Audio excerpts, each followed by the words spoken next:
미국 증시가 소폭 하락세로 마무리가 됐습니다. 일단 기업들의 실적 그리고 금리 우려감에 의해서 미국 증시가 하락했다라고 되어 있는데, 자, 지금 시장에서는 새로운 뉴스를 꺼내지 못하고 있는 상황입니다. 뭐 특별할 만한 이유가 없다, 자, 이런 것이겠죠. 투자 심리는 계속 악화가 되고 있는데, 자, 악재성에 대한 어떤 재료만 똑같은 것을 계속 되돌이표하고 있는 모습이고요. 그것을 해소하기 위한 호재, 이런 부분들은 없는 상태입니다. 아무래도 FOMC가 끝나야지만이 이제 뭔가 또 윤곽이 잡히지 않을까 생각되는데, 자, 미국 증시 상황들 자세하게 좀 알아보도록 하겠고요. 자, 채권 대학살이라는 이야기가 나왔습니다. 자, 채권을 운영 중인 증권사가 무려 1,000억 원에 달하는 손실을 보고 있다, 이런 얘기를 하고 있습니다. 뭐 어떤 채권 운용력은 지금 반성문까지 썼다라는 얘기도 나오던데, 자, 채권의 대학살, 이것은 이제 금리의 단기간 급등에 따른 그런 손실이다라고 보시면 될 것 같은데, 자, 이 이야기들 같이 전달을 해드리도록 하겠고요. 자, 전쟁이 장기화될 기미를 보이고 있습니다. 자, 전쟁이 5월 초에는 끝날 것이다라는 우크라이나의 예상이 있었는데, 그런 부분들을 일단 뒤로 하고, 네, 전쟁이 장기화될 것이다, 이렇게 전망이 됨에 따라서 곡물 가격이 급등세를 보이고 있습니다. 자, 그러다 보니까 이제 사료 관련주들이 강세를 보이고 있는데요. 뭐 한일 사료, 현대 사료 이런 기업들 다 올라갔고요. 어제는 또 대주산업이 상한가를 치기도 했었죠. 자, 이렇게 곡물 가격이 상승함에 따른 그런 변화들, 어떤 것들이 있는지 알아보도록 하겠습니다.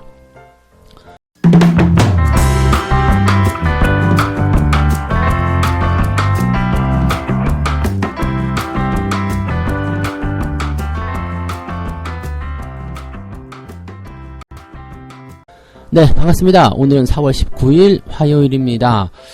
자, 어제는 제가 방송을 잘 못해가지고, 네, 상당히 좀 죄송스럽습니다. 근데 장이 나쁘지 않았죠? 시장은 내려가서도 종목들은 대부분 다 올라갔기 때문에 그래도 조금 편안한 마음이 있었던 것 같은데, 오늘은, 네, 아침 시황하고, 그 다음에 장중 시황과 무료 방송이 진행되지 못합니다. 왜냐면 오늘은 정전이에요. 네, 대규모 정전이 오늘 장중에, 하필 또 장중에 있더라고요. 그래서 장중에 진행돼서 뭐 리딩이나 뭐 시세를 보는 것은 노트북으로 하면 되니까 상관이 없는데, 문제는 이제 녹화와 편집이 안 되기 때문에 무료 방송과 그 다음에 그 장중 시황이 올라가지 못합니다. 이 부분도 조금 양해를 한 번 더 부탁을 드리겠습니다.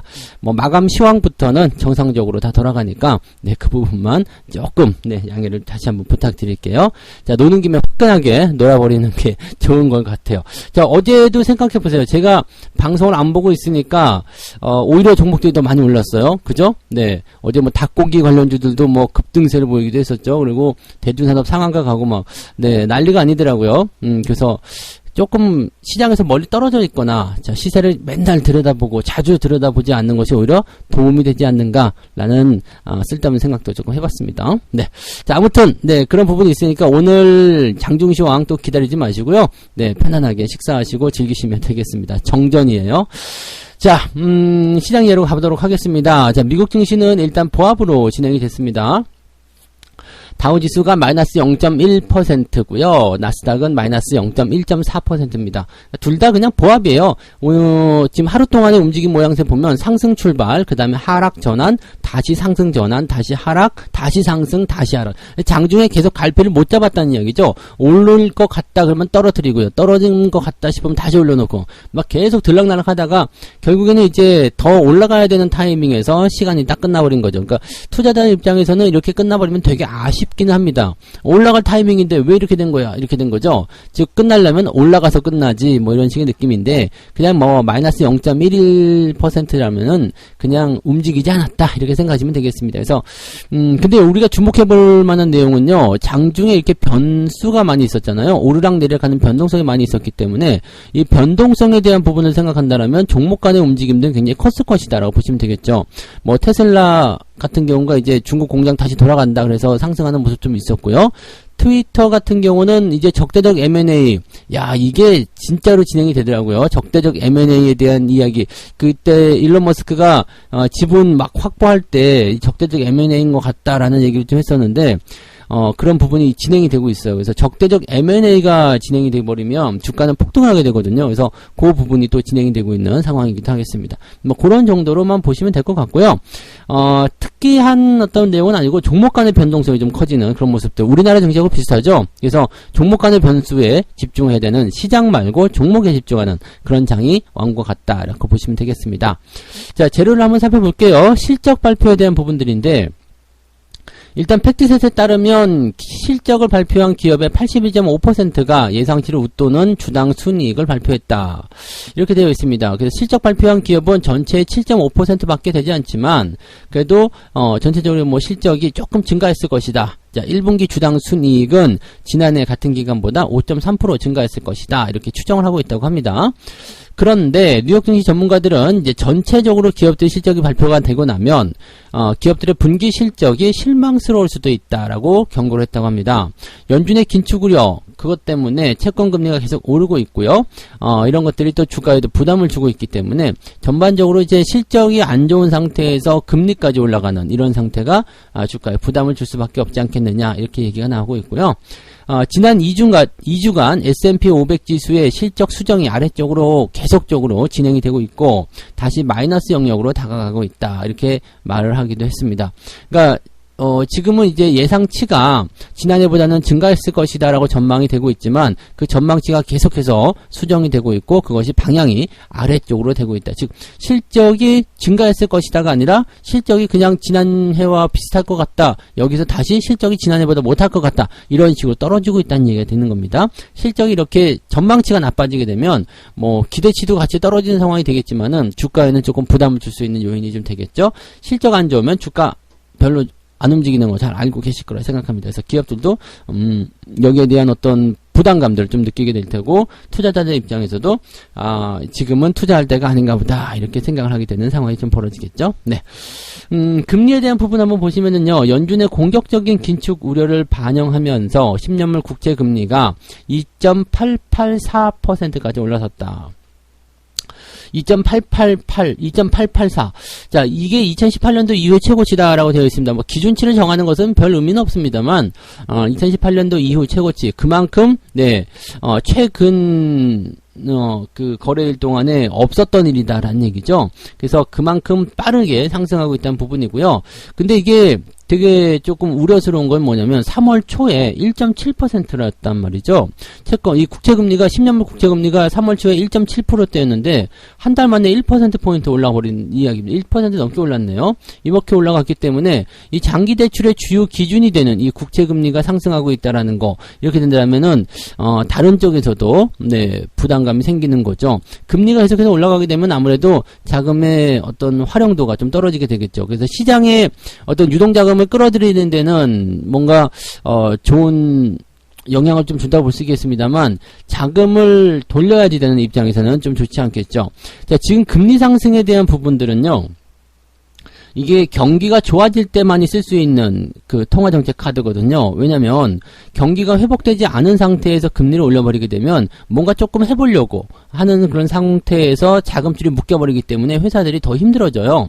그래서 시장에 대한 어떤 충분한 그런 자신감이나 경기가 좋아진다는 자신감이 있을 때 금리를 서서히 올려가기 시작하는 거 그것이 이제 그 유동성 장세 이후에 나타나는 그런 출구 전략 같은 모습들인데 지금은 이제 이 물가가 너무 오르다 보니까 어쩔 수 없이 이 금리를 올리고 있는 것이다. 그래서 지금은 이제 그 저성장이죠. 성장세가 아직 두드러지지 못한 상태에서 금리를 너무 빠르게 올렸다는 겁니다. 금리가 서서히 올라가는 것은 오히려 시장에 좋은 그런 영향을 주게 되거든요. 그래서 금리 상승이 진행되더라도 우리는 겁먹을 거 없다라고 말씀을 드렸지만 지금은 한 가지 주의를 해야 되는 것은 뭐냐면 너무 빠른 속도로 올라가고 있다는 얘기죠. 그러니까 이번에 5월 달에 0.5% 금리 인상을 하게 되겠지만 이 0.5%의 금리 인상이 뭐 이걸로 끝난다 그러면 별 상관없을 거예요. 근데 6월 달에도 0.5% 앞으로도 계속 0.5%씩 계속 올려버리겠다. 그래서 뭐 올해 안에 금리를 뭐 2.3%까지 올리겠다. 이렇게 돼버리면 상당한 부담감이 올 수밖에 없습니다. 왜냐면 기업들은 이제 부채 부담이 커지게 되는 거고요. 네, 비용에 대한 어떤 부담감 때문에 실적을 다 갉아먹게 되는 상황이 되거든요. 즉 경기가 조금 좋아지려고 했었던 상태에서 다시 좀 침체가 된다거나 주춤거릴 수밖에 없는 상태가 될 수밖에 없다. 이렇게 가는 거죠. 자, 가장 큰 문제가 이제 우크라이나 상황인데 이것을 어떻게든 해소를 시켜야지만이 네, 시장에서 뭔가 탈출구가 보이지 않을까 생각되는데 뭐 아시겠지만 두 번째 이야기, 세 번째 이야기도 전부 다 우크라이나 관련한 부분입니다. 우크라이나 관련한 부분 때문에 지금 금리가 우크라이나 때문이 아니죠. 러시아 때문에 봐야 되겠죠. 이 러시아 때문에 채권 금리가 올라가는 상황으로 인해서 증권사가 손해를 보고 있다. 또 뭐 곡물 가격 상승으로 인해서 에그플레이션이 오고 있다. 뭐 이거 전부 다 그 러시아 관련한 어떤 그 영향 때문이다라고 보셔야 되는 내용입니다. 그래서 지금 시장은 금리의 어떤 상승은 괜찮으나 너무 빠르게 올라가는 부분들, 이게 이제 러시아 변수 때문에 일어난 일이다라고 생각을 해보셔야 되겠죠. 그래서 이 변수를 뭐 어떻게 예측하고 갈 수 있는 부분이 아니기 때문에 그냥 거기에 맞춰서 대응을 해야 되긴 하겠습니다만, 증권사 같은 경우는 굉장히 조금 당황스러운 모습일 수도 있겠다 보시면 되겠습니다. 자, 지금 새로운 이슈가 없다라는 것이 제일 중요한 내용이고요. 이제 계속 사람들이 관심이 집중되는 것은 이제 채권이 도대체 무엇을 하고 있느냐, 이런 식으로 이야기들을 하고 있다라고 합니다. 자, 어쨌건 시장은 횡보 마감이 돼서 그냥 보합으로 끝났기 때문에 그냥 국내 시장 역시도 마찬가지, 시장을 끌고 올라가면 어떤 이슈는 별로 없는 거고요. 대신에 종목에 대한, 종목이 가지고 있는 어떤 재료에 대한 부분들을 인해서 주가가 상승하고 있는 모습이겠다 보시면 되겠습니다. 그래서 시장은 그냥 멈춰 있다라면 대형주들은 아직까지는 별 볼 일 없겠죠. 그 다음에 중소형주들이 각자의 재료에 의한 모습으로 주가를 올리고 있을 것이다, 이렇게 보시는 게 맞겠습니다. 그래서 당분간은 뭐 대형주보다는 중소형주가 더 유리할 것이다 라고 보시는 게 맞겠고요. 대형주들은 뭐 변동폭은 크지 않을 것이기 때문에 그냥 방치하고 무시하세요. 그 다음에 중소형주 위주의 포트폴리오를 당분간은 꾸리시는 게 유리하다, 계속 말씀을 드릴 수 있겠습니다. 자, 두 번째 이야기 넘어갈게요. 채권에서 지금 1000억대 손실이 난 곳이 있다라는 얘기가 나오고 있습니다. 증권사들 난리가 났습니다. 지금 금리가 너무 급작스럽게 올라가다 보니까 이 채권 평가 손실이 커지는 모습인데요. 금리가 올라간다, 이것은 이제 채권의 수익률이 올라간다는 이야기죠. 채권의 수익률이 올라간다는 것은 다른 얘기를 하게 되면 채권의 가격이 떨어진다는 얘기입니다. 근데 이게 서서히 움직이게 되면은 얘네들이 이제 운영을 하면서 충분히 뭐라 그럴까, 전략을 세울 수가 있거든요. 그래서 보통은 이제 변동성이 크다, 수익률이 커진다, 그렇게 되면 이제 그 잔존 기간이 조금 짧은 그런 채권, 이걸 우리는 얘네들은 이제 두레이션이라고 얘기하는데, 이 두레이션이 이게 그냥 잔존 기간입니다. 그냥 만기가 짧은 그런 채권에 투자를 하게 되고, 그다음에 어떤 수익률이 좀 떨어질 것 같다, 이렇게 생각되는 부분들은 이제 잔존 기간이 좀 긴 채권에 투자하는 경우, 이게 교과서적인 부분이에요. 그래서 이런 식으로 이제 운영을 하고 되고, 또 여기서 이제 변동에 대한 부분들은 이제 뭐 파생 상품이라든지 주식 이런 것들로 인해서 이제 서로 해지를 하는 그런 형태로 운영을 하게 되는데, 갑자기 난리가 난 거죠. 그러니까 갑자기 금리가 쑥 하고 올라가 버리니까 채권의 가격이 뚝 떨어지는 거죠. 그러니까 이거는 어떻게 하자라고 할 수 있는 시간적인 그런 조건이 없는 거고, 갑자기 뚝 떨어져 버리니까 그냥 맛이 가버린 거예요. 이렇게 맛이 가버리니까 지금 손실 금액이 순식간에 훅 늘어나게 된 상태고, 하는 순간에 그냥 커지는 거죠. 여러분들이 주식 투자를 하실 때 갑자기 급락하는 상황들이 있잖아요. 악재가 나와서 갑자기 주가가 한 10% 빠졌다. 그럼 어떻게 돼요? 뭐 여기 빠지기 전에 팔았어야지, 뭐 이런 게 절대 안 되거든요. 하는 순간에 하는 순간에 갔다가 갑자기 떨어지는 모습이기 때문에, 이렇게 돼버리게 되면은 이제 대응 전략이고 뭐가 없거든요. 뚝 떨어지고 나서 이제 대응하려고 그러면 이미 떨어졌기 때문에 대응하기 어렵거든요. 그래서 현재 시점에서는 증권사 입장에서도 손실은 많이 안고 있지만 이것이 안정화될 때까지 기다리는 것밖에 방법이 없다는 얘기지. 왜냐면 이것을 만회시킬 수 있을 만큼의 파생 상품이라든지 또는 주식시장이 또 그렇게 녹록한 게 아니거든요.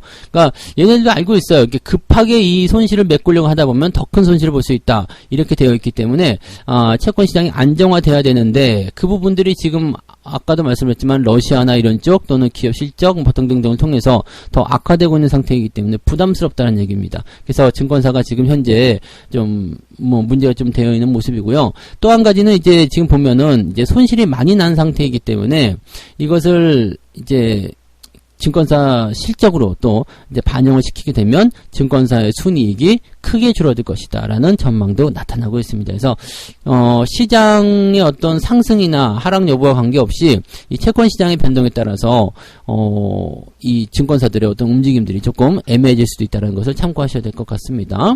네, 지금은 이제 이런 상태이긴 한데 뭐 나중에 이제 뭐 전략적인 부분들이 결과치를 만들어내야 되긴 해야 되겠죠. 네. 자, 그래서 이렇게 금리가 계속 올라가다 보니까 회사채 발행에도 타격을 받고 있다는 얘기가 있습니다. 회사채 발행은 회사에서 이제 발행하는 어떤 채권이죠. 그러니까 회사가 이제 채권을 발행해가지고 돈을 걷어들이는, 돈을 이제 모으는 그런 모금 형태의 모습이라고 보시면 될 것 같은데, 자, 지금 금리가 계속해서 올라가죠. 금리가 계속해서 올라가면 이거 사실 이제 채권 자체도 빚이에요. 아시죠? 나 이렇게 너희들한테 뭐 표면 이자 몇 프로를 준다든지 아니면은 뭐 이제 어떤 옵션을 붙여가지고 전환사채라든지 또는 뭐 신주인수권 부사채 뭐 이런 것들을 이제 옵션 붙여갖고 팔아먹는다든지 이렇게 나오는 모습들인데 문제는 금리가 올라간다는 얘기죠. 그러니까 채권 발행할 때 이거 자체가 부담이 된다는 얘기예요. 그러니까 실제로 이제 채권을 발행하는 기업들도 자금 조달을 위해서 하긴 해야 되거든요. 하기는 해야 되는데 이게 좀 이제 불안정한 거죠. 이제 왜냐면 우량하지 않은 기업이 만약에 다 쓰러져가는 기업이 우리가 이자 10% 줄 테니까 우리한테 돈 좀 빌려주셔 이렇게 얘기하면 그것에 투자할 만한 사람들이 많지가 않다는 얘기죠. 왜냐면 자금 조달이 어려운 거 뻔히 아니까. 근데 뭐 이렇게 되면은 그 대기업들 같은 경우를 제외하고 중소기업들 같은 경우는 이제 투자 심리가 위축이 될 수밖에 없는 거고 또 실제적으로 이제 수요가 없는 상태가 될 수가 있는 거죠. 그러니까 이렇게 돼버리게 되면은 네, 사람들이 돈을 네, 조달시키지 못하는 상황이 벌어지게 보니까 이제 회사들이 이제 자금력이 좀 시달릴 수 있는 상황이 좀 벌어지게 됩니다. 자, 지금 회사 입장에서는 대체적으로 만기가 도래하는 채권 이것에 대한 상환을 해야 된단 말이에요. 그래서 보통 상환하기 싫어가지고 이렇게 뭐 뒤에 옵션 붙이죠. 전환사채나 신주인수권부사채 뭐 이런 식으로 이제 그 채권을 만들어서 이제 파는데 그런 거 없는 채권들도 있어요. 그래서 만기가 도래했을 때는 돈을 다시 갚아줘야 되거든요. 근데 이 돈을 다시 갚아주려면 어떻게 돼요? 현금이 부족하잖아요. 그렇기 때문에 다시 한번 채권을 발행합니다. 빚을 갚기 위한 채권 발행을 하게 되는데 이 채권 발행에서 시장이 그냥 이번에는 안 할래 이렇게 해버리면 어떻게 될까요? 돈이 조달이 안 되기 때문에 빚을 갚지를 못하게 되는 상태에 벌어지죠.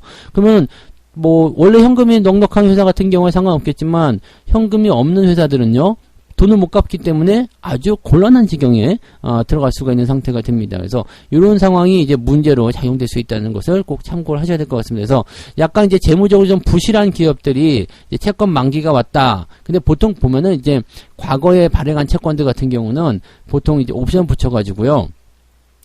대부분이 이제 전환사채 이런 것들을 많이 하죠. 그래가지고 돈 안 갚고 주식으로 주는 그런 어떤 모습들이 좀 있어서 그렇게 하기 위해서 주가를 그냥 막 무리해서 뛰어 올리는 그런 작전주 비슷한 그런 형태의 모습도 많이 나타나니까 그런 것들도 여러분들 주의를 좀 많이 하셔야 되겠습니다. 자, 어쨌건 채권의 금리가 너무 올라가는 모습들이 있어서 걱정들 많으실 것 같은데 이게 2014년도 15년도 넘어가면서 약간 비슷한 모습도 있었어요. 그리고 나서 주가가 약간 옆으로 서다가 2015년도 16년도부터 17년도까지 주가가 크게 올랐죠. 자, 그 부분을 한번 생각해 보셔도 좋지 않을까 생각합니다. 이런 것들은 좀 방송에서 설명을 좀 드리면 참 좋을 것 같긴 한데 나중에 기회가 되면 설명을 좀 드리도록 하겠고요. 자, 아무튼 채권 시장을 통해서 이런 모양새가 벌어지고 있다라는 거, 너무 급격한 금리가 이렇게 증권사의 순이익까지도 갉아먹을 수 있는 상태가 되었다. 이렇게 보시면 되겠습니다.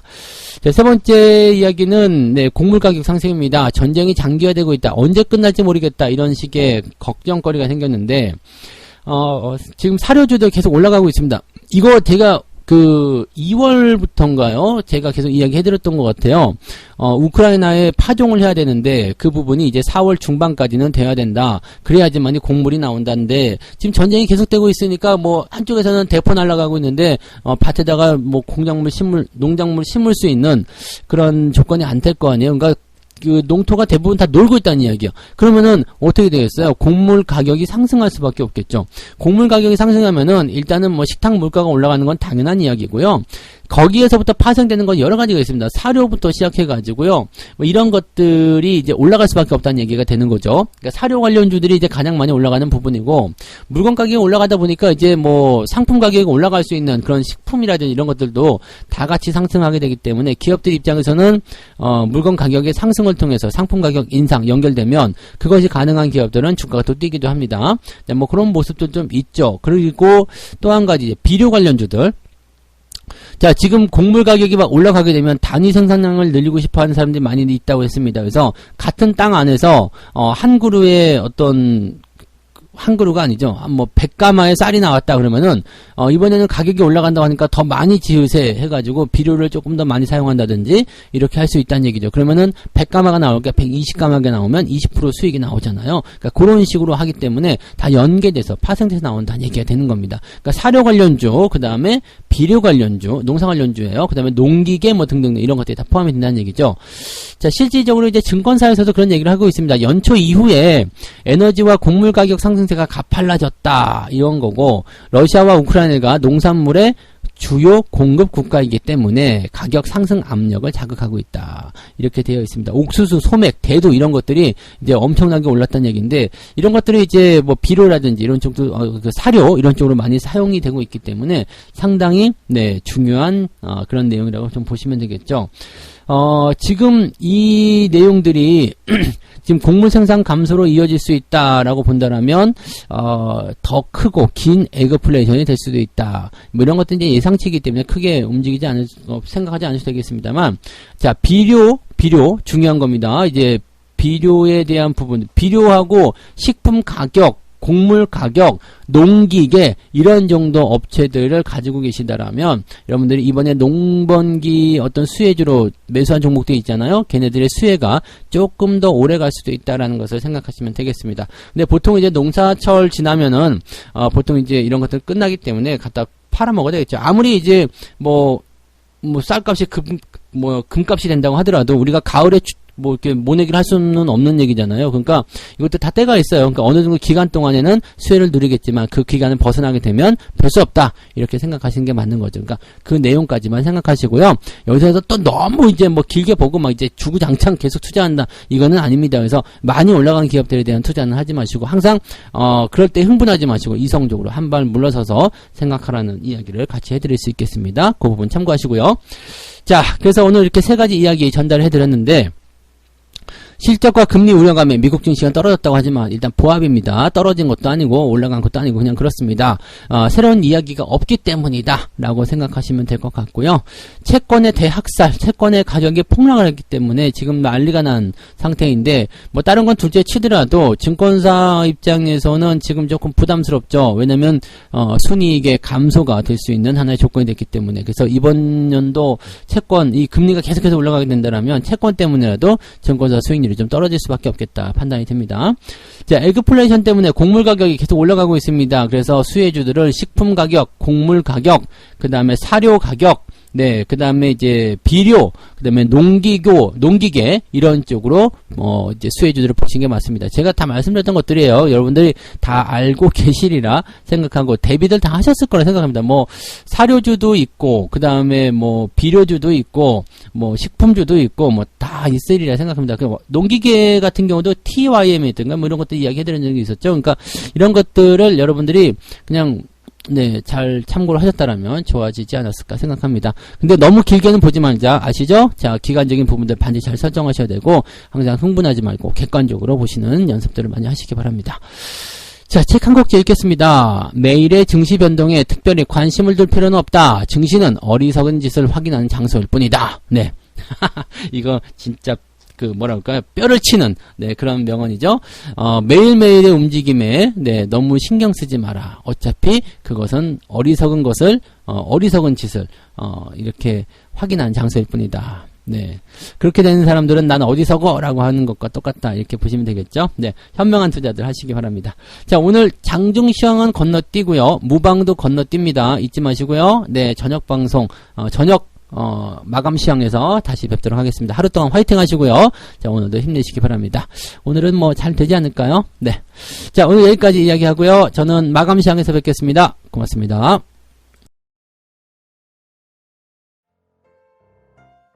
본 방송에서 제공되는 모든 정보는 투자 판단의 참고 자료이며 투자의 최종 책임은 본 방송을 이용하는 본인에게 있습니다.